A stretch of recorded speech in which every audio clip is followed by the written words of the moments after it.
रत्नागिरीच्या त्या मधल्या आळीमध्ये लोकोत्तर पुरुष राहतात. देवाने एक माणसांची निराळीच घडण केलेली आहे. त्यांच्यामध्ये रत्नागिरीच्या लाल चिऱ्याचे, नारळा फणसाचे, खाजऱ्या आळवाचे आणि फट म्हणता प्राण कंठाशी आणणाऱ्या ओल्या सुपारीचे गुण अगदी एकवटून आहेत सगळे. अंतू बर्वा हा ह्याच मातीत उगवला आणि पिकला. वास्तविक अंतू बर्व्याला कोणी अंतू असं एकेरी म्हणावं हे त्याचं वय नव्हे. मी 12-14 वर्षापूर्वी प्रथम त्यांना पाहिलं त्यावेळी त्यांच्या दाढीचे खुंट आणि कानावरचे आणि छातीवरचे केस पिकलेले होते. दातांचा बराचसा अण्णू गोकट्या झाला होता.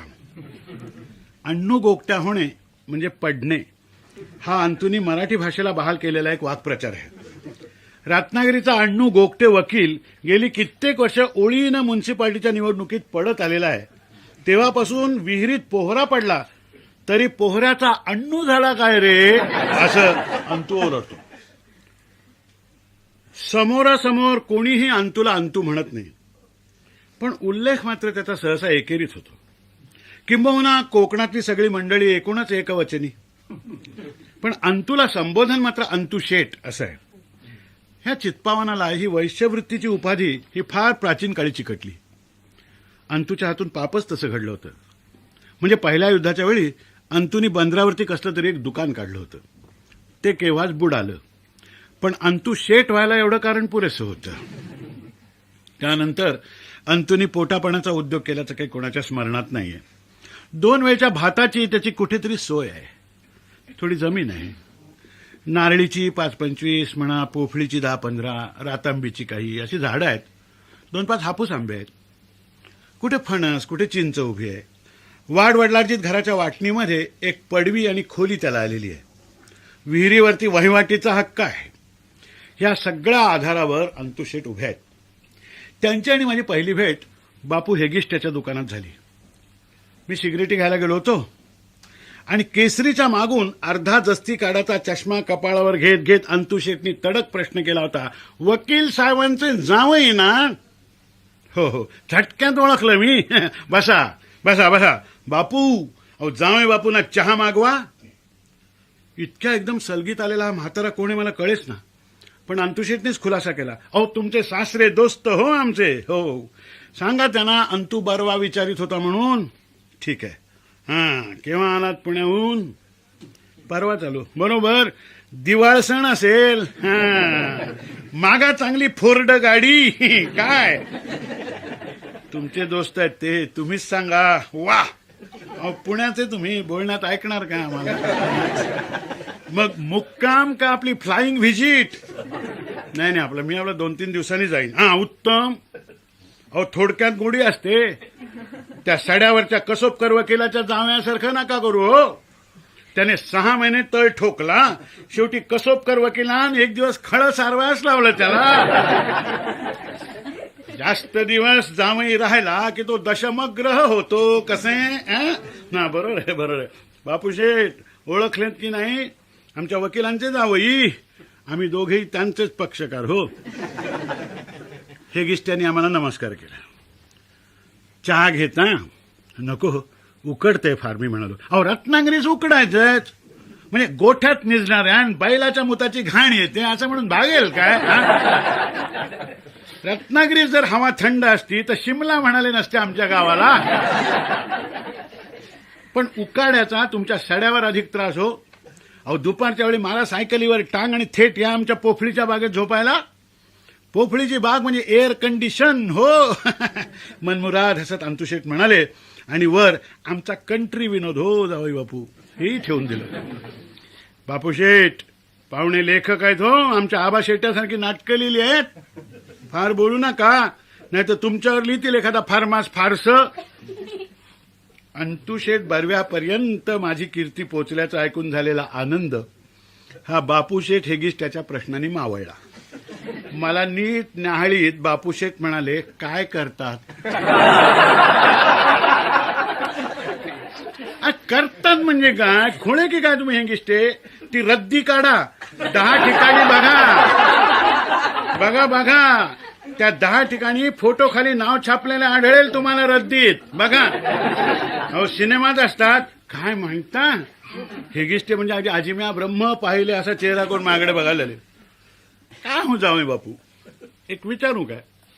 मिश्किल प्रश्नाची नांदी चेहऱ्यावर दिसत होती. हो विचारा की एक सिनेमा काढला की काय मिळते हो तुम्हाला? मी काही कोकणात प्रथमच आलो नव्हतो, त्यामुळे या प्रश्नाला मी चांगला सरावलो होतो. नाही होते सिनेमावर अवलंबून आहे. नाही पण आम्ही वाचलंय की काहीतरी 1 लाख 1.5 लाख वगैरे मिळतात. हो मराठी सिनेमामध्ये इतके कुठले आलेत? नाही समजा, पण 5 पूज्य नसली तरी 3 पूज्य पडत असतीलच. पडतात कधी कधी बुडतात. हे चालायचं धंदा म्हटलं की चढणे आले आणि बुडणेही आले. आणखी एक विचारू काय? नाही म्हणजे रागावणार नसला तर हो रागवायचं काय नाही. म्हणजे सिनेमातल्या नट्यांच्या बद्दल आम्ही हे जे काही वाचतो ते खरं असते की आपले गंगाधर बाष्ट्याच्या अस्सल बेळगावी लोण्यासारखे पीठ मिसळलेले हे जे काही म्हणजे मी आपलं उगीच वेळ पांघरलं. वाचतात हो जावई बाबू, वाचतात. कोर्टात साक्षीदार म्हणून नाव काढाल. अहो हे जे काही म्हणजे तर्जनी नासिका न्यायातला जो प्रकार आहे ना ते तर्जनी नासिका न्याय चटकन हा काही माझ्या ध्यानात आला नाही. शेवटी अंतुशेटनी आपली तर्जनी अशी नागपुडीला लावत साभिनय खुलासा करून सांगितलं. तेवढ्यात हेगिस्ट यांनी मागवलेला चहा आला. घ्या. अंतुशेटनी माझ्या हातात कप दिला आणि त्या चहावाल्या पोराला एकदम रत्नागिरींच्या समस्त म्हैशी तुरतास गाभण काय रे झंप्या असं म्हणून जाता जाता चहाच्या रंगावर शेरा मारला. म्हणजे बशीत चहा ओतून फुर फुर करून फुंकायला सुरुवात केली. वास्तविकता त्या पोराला चहात दूध कमी आहे हे सरळ सांगता आलं असतं, पण म्हशी तुरतास गाभण काय रे असं विचारायचं. पण अंतुशेठचंच काय, त्या साऱ्या आळीचं बोलणंच तिरकं. अंतुशेठचा आणि माझा परिचय आता जुना झाला. गेल्या 10-12 वर्षामध्ये मी जितक्या वेळा रत्नागिरीला गेलो तितक्या वेळा मी त्यांना भेटलोय. त्यांच्या अड्ड्यात त्यांनी मला जमवूनही घेतलं. 1-2दा गंजिफा शिकायचा प्रयत्नही केला आणि त्या 60च्या आसपास उभ्या असलेल्या वृद्धांच्या अड्ड्यात मग अंतुशेठ आणि त्यांचे सांगाती यांचं जीवनविषयक अचाट तत्वज्ञान मी खूप ऐकले. त्यांची विशिष्ट परिभाषा सुद्धा मला तिथेच कळली. खांद्यावर पैरणी, कमरेला पंचा, पायात करकरती वहाण, एका हातात दंडा आणि दुसऱ्या हातात फाणस घेऊन रे गोविंद भट टाकतोस काय 2 डाव किंवा परांजप्या जागा आहेस का झाला तुझा अजगर अशा आरोळ्या मारीत पत्त्यातले भिडू गोळा करणाऱ्या त्या मंडळीमध्ये मी देखील भटकलो.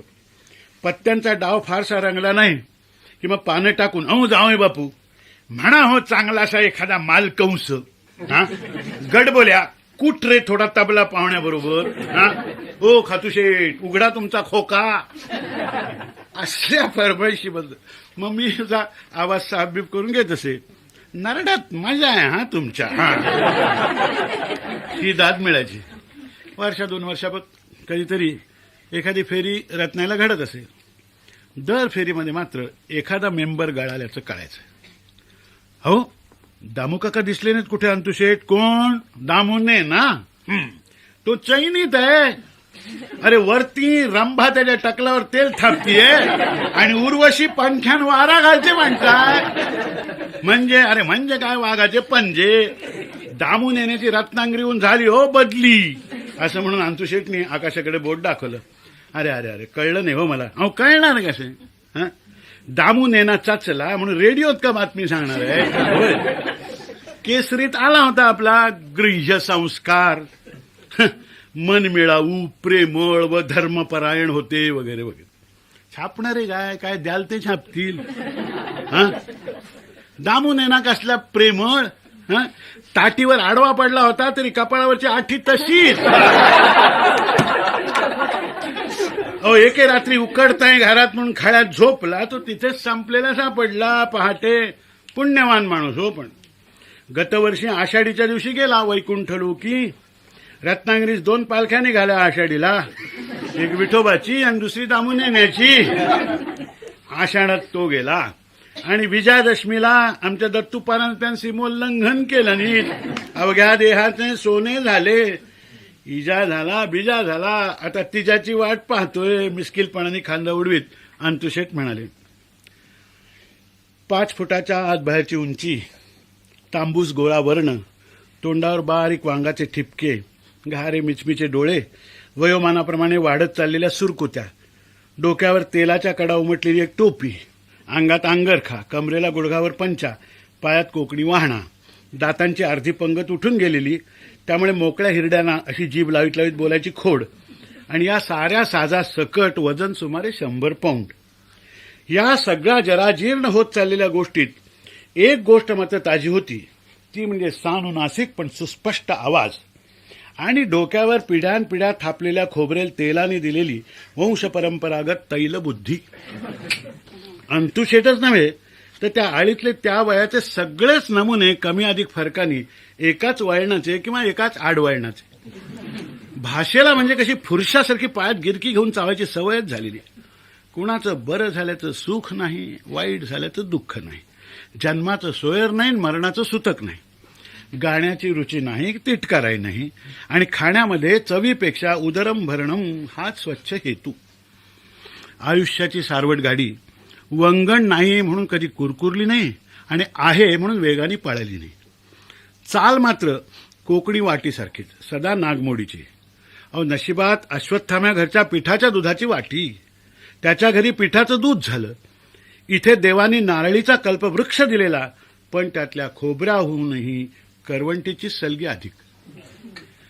उन्हाळ्यात एकदा कुठली तरी दुय्यम दर्जाची मुंबईची एक नाटक कंपनी झापाच्या थिएटरात एकच प्याला घेऊन आली होती.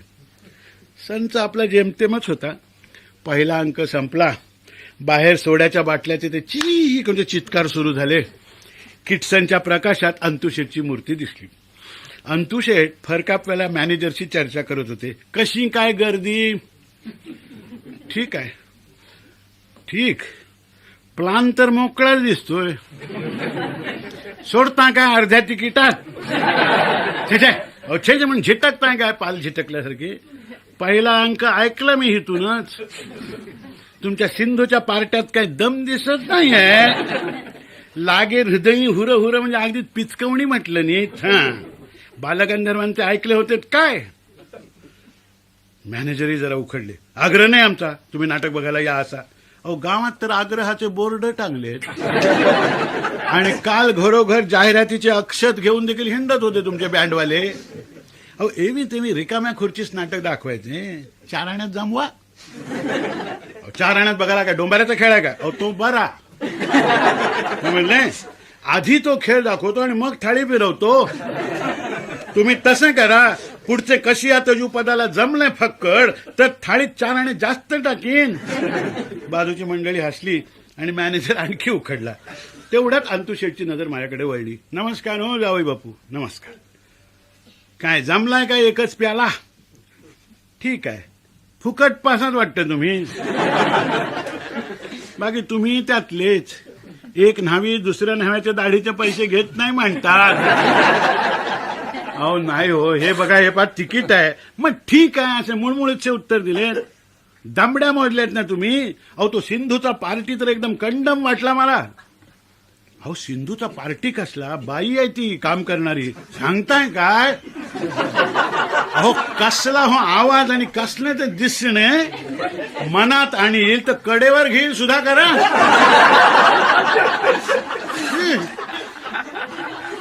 अहो, सिंधू कसली? सिंधुदुर्ग.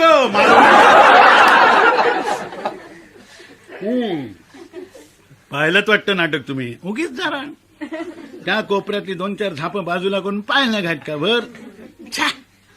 ह्याच्यापेक्षा दशावतारी बरी. काही कारण नसताना आपल्या मताची एक पिंक टाकून अंतुशेठ तिथून निघून गेले. बाकी अशा दिवस रात्र पिंका टाकीतच त्यांचं आयुष्य गेलं. अंतुशेठची माझी आता इतक्या वर्षाची ओळख, पण त्यांच्या कौटुंबिक परिस्थितीविषयी मला फारसं कधीच कळलं नाही. त्यांच्याच अड्ड्यातल्या अण्णा सान्यांनी एकदा मला फक्त माहिती पुरवली होती.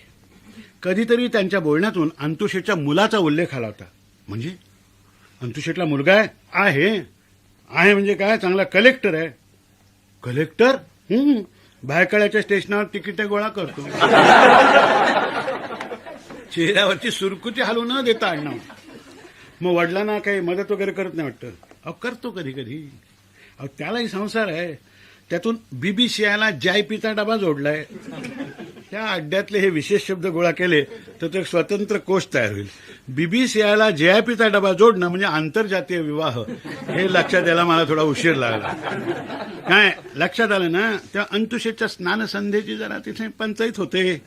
मुलाच्या घरी थोडी इतर आन्निकेही चालतात असं म्हणतात. आमच्या अंतुशेटचं जमायचं कसं, एकदा सगळा अपमान गिळून नातवाचा चेहरा पाहण्यास गेला होता. गणित चुकल्यासारखा परतला. दसरा दिवाळीला अंतू बरव्याला मिळते आपल्या मनी ऑर्डरीतून पित्रप्रेमाचे ते पोचतं 5-10 रुपयाचे. तेवढ्यात फिरतो मिशीला कोकम लावून तूप तूप असे सांगत आणि उगीच खुर्दाखोळ खळवतो 4 दिवस खिशात हात घालून. बरोबर आहे. अहो तिकीट कलेक्टरला पगार काय असणार, पगार बेताचाच, पण चवल्या पावल्यांची आचमने चालतात म्हणतात. खरं खोटं देव जाणे. आणि चालायचंच हो, घेतलं तर घेऊ देत. काय अहो 8 आणे खाल्ले की चौकडीचा मुकुट घालून रत्नागिरीच्या डिस्ट्रिक्ट जेलात घालतात आणि ₹1,00,000 खाल्ले की गांधी टोपी घालून पाठवतात असेंब्लीत. लोकनियुक्त प्रतिनिधी. राजकारण हा तर अंतुशेटच्या अड्ड्यातला म्हणजे लाडका विषय. प्रत्येक राजकीय पुढाऱ्यावर आणि तत्वप्रणालीवर त्यांचे म्हणजे मौलिकच विचार.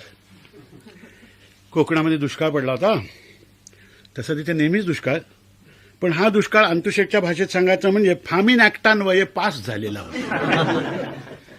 दुष्काळी भागातून नेहरूंचा दौरा चालला होता. गावात धामधूम. कोणीतरी संध्याकाळी अंतुशेटना विचारलं, काय अंतुशेट भाषणास दिसला नाही? कुणाच्या? नेहरूच्या. छेट, अरे दुष्काळ पडला इथं तर भाषणे कसली देतोस, तांदूळ दे. हे म्हणजे भाटियाच्या खाडीत बुडणाऱ्या दालद्याला विश्वेश्वराच्या घाटीवर उभं राहून कुराण वाचून दाखवण्यापैकी आहे. तो बोंब बोलतोय तिथे, त्याचा ह्याच उपयोग नाही, ह्याचा त्याच उपयोग नाही. आता तुम्ही खुळे की काय? आला नेहरू, चालले बघास. आणि रत्नागिरीत दाखवली नाहीत काय त्यास? बाळ गंगाधर टिळक जन्मली ती जागा, खोली आणि खाट. अरे गंगाधर पण ते टिळकास काय स्वप्नात दृष्टांत झाला होता काय रे, तुझ्या बायकोच्या पोटी लोकमान्य जन्मास येणार आहे म्हणून? हा, कुणाची तरी खाट दाखवली दिले ठोकून. याच्यावर टिळकान पहिले त्या केले. पुरावा काय? पुरावा काय? काय टिळकाच्या 80चे बाळणपण केलेली सुईण होती साक्षीस? टिळकाचे सोड, 100 वर्ष झाली त्याच्या जन्मास. तू जन्माला आलास ती खोली तुझ्या मातुश्रीस तरी सांगता येईल काय? म्हातारीस विचारून ये घरी जाऊन आणि मग सांग मला टिळकांच्या आणि नेहरूंच्या गोष्टी. मला नेहमी प्रश्न पडायचा की या मंडळींची आदराची स्थानं तरी कुठली? कुणाचा तरी मुलगा प्रोफेसर झाला हे ऐकल्यावर अंतुशेट चटकन म्हणाले, सर्कशीत काय हो? पूर्वी एक प्रोफेसर छत्रे होता. कुणीतरी नवं दुकान काढलं, लगेच दिवाळ्याचा अर्ज मागून ठेव म्हणावे असतात. हा आशीर्वाद. जीवनाच्या कुठल्या तत्वज्ञानाचा अर्क ही मंडळी पाहिली आहेत देव जाणे. त्यातली निम्म्याहून अधिक माणसं मनी ऑर्डरवर जगतात आणि त्यातले पैसे वाचून दावे लावतात. प्रत्येकाची तारीख पडलेली. विशाल सागर तीर आहे, नारळीची बनं आहेत, पोफळीच्या बागा आहेत, सारं काही आहे. पण त्या उदात्ततेला दारिद्र्याचं विलक्षण छेद देऊन जातं आणि मग उरतं काय? एक भयाड विनोदाचं अभेद्य असं कवच. कशाहून तरी गांधींच्या गोष्टी निघाल्या. अंतुशेटने आपलं भाष्य सुरू केलं. अहो कसला गांधी? जगभर गेला पण रत्नागिरी झाला नाही. पक्का तो, त्यास नेमके ठाऊक इथे त्याच्या पंचाचे कौतुक नाही आणि त्याचे त्या दांडीचे नाही. आम्ही सगळेच पंचेवाले आणि त्याच्यापेक्षा उघडे. सुताविदात काही तथ्य नाही हो. आमचा शंभू शेठ बरं का जन्मभर जानव्याचं सूत काढीत आला. ब्रिटिश सरकार सोडा पण रत्नागिरीचा गिलिगन कलेक्टर देखील घाबरला नाही त्याला. तिसरे षष्ट म्हणजे उपासाचे. इथे निम्मे कोकण उपाशी. नेहमी तुपाशी खाणाऱ्याच उपाशी माणसाचे कौतुक. आम्हाच कसले नाही. माणूस असेल मोठा हो, पण आमच्या हिशेबी त्याच्या मोठेपणाची नोंद करायची कुठच्या खात्यावर? आणि स्वराज्याचा वगैरे म्हणाल तर त्याचा संबंध गांधीशी नाही, टिळकाशी नाही आणि सावरकराशी नाही. मग स्वराज्य का आकाशातून पडलं? ते कुठून पडलं ते तुम्ही तपासा. पण इंग्रज गेला तो कंटाळून. अहो लुटण्यासारखं शिल्लकच काय राहिलं होतं इथे. धंदा बुडीत खाती जायला लागला, फुकलं नाही दिवाळ, कुंभार मडकी घेऊन गेला, तुम्ही फुंका उकरडे. हे सगळे चक्र नेहमी क्रमेण होत असतं. सत्ता इंग्रजाची नाही, नेहरूची नाही, जनतेची नाही, कोणाची नाही. सत्ता आहे विश्वेश्वराची. मग तुमचा विश्वेश्वर इंग्रजाच्या ताब्यात कसा गेला? अहो खुळे की काय तुम्ही? विश्वेश्वर घट्ट आहे राजवड्यावर. अहो एक खेळ करून दाखवल्यात त्यांनी. 150 वर्षाच्या गुलामीचा कसला आलाय खेळ? अहो 150 वर्ष तुमची. ब्रह्मदेवाच्या रिष्टवाच्यातला काटा सेकंदान देखील सरकत नाही 1000 वर्ष ओलांडल्याशिवाय. कोकणातल्या त्या मधल्या आळीतल्या ओसरीवर भोवती माडाच्या काळ्या आकृती हलताना कंदिलाच्या प्रकाशात ती थकलेली सुकलेली तोंड हे तत्वज्ञान सांगायला लागली की काळी हादरतं. अहो समाजवाद घातलाय, समाजवादाच्या गफ्फा आहेत. हो गफ्फा. अहो एक आंब्याचे पान देखील नसते हो दुसऱ्यासारखे. ब्रह्मदेवाच्या दरबारी प्रत्येक भांडे निराळे. सगळ्या माणसांची नशिबे सारखी होतील कशी? घटकाभर धरा तुमचा आला समाजवाद. तो आमच्या रत्नागिरींचा गाव गांधी शिट्ट्या फुंकून फुंकून सांगतोय नाही, तशी आली कोकण रेल्वे आणि ती गेली पांडुगुरुवाच्या परसातून. म्हणून त्या छोट्या पांडूच्या खांद्याला हाताचे खुंट फुटणार आहेत काय? आणि हात नाहीत म्हटल्यावर कसेल त्याची जमीन आणि दिसेल त्याची थैली. या तुमच्या राज्यात छोटा पांडू कसणार काय आणि कसा? तो तसाच राहायचा. स्वराज्य आले म्हणून हरिसाठ्याचा तिरळा डोळा सरळ झाला नाही आणि महादेव गडबोल्याचे धोंद आत गेले नाही. हे डावे उभे राहायचेच समाजात. अहो अहो रामराज्यात देखील मारुतीचे शेपूट उपटून रामान आपल्या पाठीस नाही जोडले. तो नरच राहिला आणि हा वानरच राहिला. अशा वेळी अंतुशेठच्या जिभेवर सरस्वती नसते. बरोबर आहे नाही, उगीच तोंड देखले बरोबर आहे म्हणू नका त्या शामराव मुरकुड्यासारखे. चुकत असेल तर कान उपटा. अहो तुम्ही माझ्यापेक्षा वयाने लहान खरे पण शिक्षणात थोर आहात. अंतुशेठच्या असल्या भाषणावर केवळ तिरका विनोद नसतो, तर कुठेतरी काहीतरी जळत असतं. गेल्या 4-5 वर्षात रत्नागिरीला फार वेळ जाता आलं नाही. आता तिथे वीज आली, कॉलेज आलं, डांबरी रस्ते आले. मी देखील 2-3 वर्षापूर्वी गेलो. त्या अंतुशेठना म्हणालो, अंतुशेठ रत्नागिरी झकपक झाली हो तुमची. विजेचे दिवे आले. तुमच्या घरी आली की नाही वीज? हे हो काळो खाय तो बरा आहे. उद्या झकपक प्रकाश पडला तर बघायचं काय? दळिद्रच ना. अहो पोपडे उडालेल्या भिंती आणि गळकी कवले हे बघायला वीज हो कशाला? आमचं दळिद्र आपले काळू खाचं दडलेलं बरं. असं म्हणून पुन्हा आपले मनमुराद करून हसले. या खेपेला दातांचा जवळजवळ संपूर्ण अण्णू गोगट्या झालेला मला दिसला. शिवाय अड्ड्यातली आणखी 1-2 मंडळी निजधामाला गेल्याचंही कळलं. कधी नाही ती एक कारुण्याची आणि गोडव्याची झाक अंतुशेठच्या बोलण्यात मला आढळली. अड्ड्यातल्या रिकाम्या जागा त्यांच्या मनात कुठेतरी घर करून जात असाव्यात. जोगळेकरांचा मुलगा दिल्लीच बदलला हो वरच्या जागेवर, अंतुशेठ आपणहून सांगत होते. म्हाताऱ्याला काशी, विश्वेश्वर, हरिद्वार, ऋषिकेश घडवून आणले नाहीत. मावंद घातलं जोरदार शंभू जोगळेकरां. गंगेच्या पाण्याचा लहानसा गडू शिलबंद करून आठवणीनं घेऊन आलाय माझ्यासाठी. पुढच्या खेपेस याल तेव्हा त्याचे शील फोडून गडू आमच्या तोंडात उपडा झालेला दिसेल हो जाऊ बापू. त्यानंतर गेल्याच वर्षी पुन्हा रत्नागिरीला जाण्याचा योग आला. अंतुशेठच्या घरचा गंगाजलाचा गडू सुदैवाने सील बंदच होता. वा वा वा, कॉंग्रॅच्युलेशन्स हो जावई बापू. कळले आम्हास, कळले, जाऊन या हो. एक रिक्वेस्ट आहे. आता इंग्लिश बोलले पाहिजे तुमच्याशी. कसली रिक्वेस्ट? तेवढा कोहिनूर हिरा बघून या हो. माझी आपली उगीच तेवढी इच्छा आहे. पिंडास कावळा नाही शिवला माझ्या तर कोहिनूर कोहिनूर म्हणा, शिवेल. परत आल्यावर सांगा हो कसा दिसतो तो. लंडन, पॅरिस सगळं बघून या. हा मला उगीच त्यांच्या पाया पडावं असं वाटलं. मी रस्त्यातच त्यांना वाकून नमस्कार केला. आयुष्मान हो आयुष्मान. श्रद्धाळू आहात म्हणून यश आहे तुम्हास.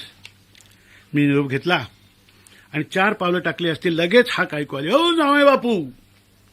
काय अंतुशेठ जाताय ते एकटेच की सपत्नीक? नाही आम्ही दोघेही जातोय. हे चांगले केले. नाही उगीच एक किडा आला डोक्यात म्हणून म्हटलं. हा परदेशी विद्या शिकायला निघालात, देवयानीची कथा आठवली काय? आमच्या मुलीचे आशीर्वाद सांगा हो. तुमचे भाग्य तिच्यामुळे आहे. तुम्हास म्हणून सांगून ठेवतो, मनात ठेवा, कुठे बोलू नका. 40 वर्षापूर्वी आमची ही गेली दारचा हापूस तेव्हापासून ह्या घटकेपर्यंत मोहरला नाही. अहो, शेकड्यान आंबा घेतलाय एकेकाळी त्या झाडाचा, पण भाग्य कुठल्या वाटेने जातं ते बघा. असो, सुखरूप या हो. इथून प्रयाण केव्हा? उद्या सकाळच्या एसटीने जाणार. डायरेक्ट मुंबई की काय? होय, हे चांगले गेलेस. एकदा तो प्रवास घडला की त्या चिकाटीवर माणसाने पृथ्वी प्रदक्षिणा करून. अहो, परवा वरच्या आळीतला तात्या जोग जाऊन आला, अजून हाडांचा हिशोब जमवतोय. 7-8 हाडे हरवली म्हणा. अंतुशेठ तोंड उघडून हसत होते. आता त्या तोंडात एकच दात लुकलुकत होता. पहाटे 5 वाजता एसटी स्टँडवर अंतुशेठची जावई बापू अशी खणखणीत हाक ऐकू आली. मी चकितच झालो. अंतुशेठनी वैद्याच्या पुडीसारखी एक पुडी माझ्या हातात दिली. तुमचा विश्वास नाही हे ठाऊक आहे मला, पण एवढी पुडी असू द्या तुमच्या खिशात. विश्वेश्वराचा अंगार आहे. विमानातून जाणार म्हणून कळले वकील साहेबांकडून. एवढी पुडी काही जड नाही खिशाला. एसटी सुटली आणि अंतुशेठनी आमच्या कुटुंबियांच्याबरोबर सदरावर करून आपले म्हातारे मिचमिचे डोळे पुसले. तेवढ्या अंधुक प्रकाशात त्यांचं ते खपाटीला गेलेलं पोट चटकन माझ्या डोळ्यावर उगीच आघात करून गेलं. कोकणातल्या फणसासारखीच तिथली माणसं देखील खूप पिकल्याशिवाय गोडवा येत नाही त्यांच्यात.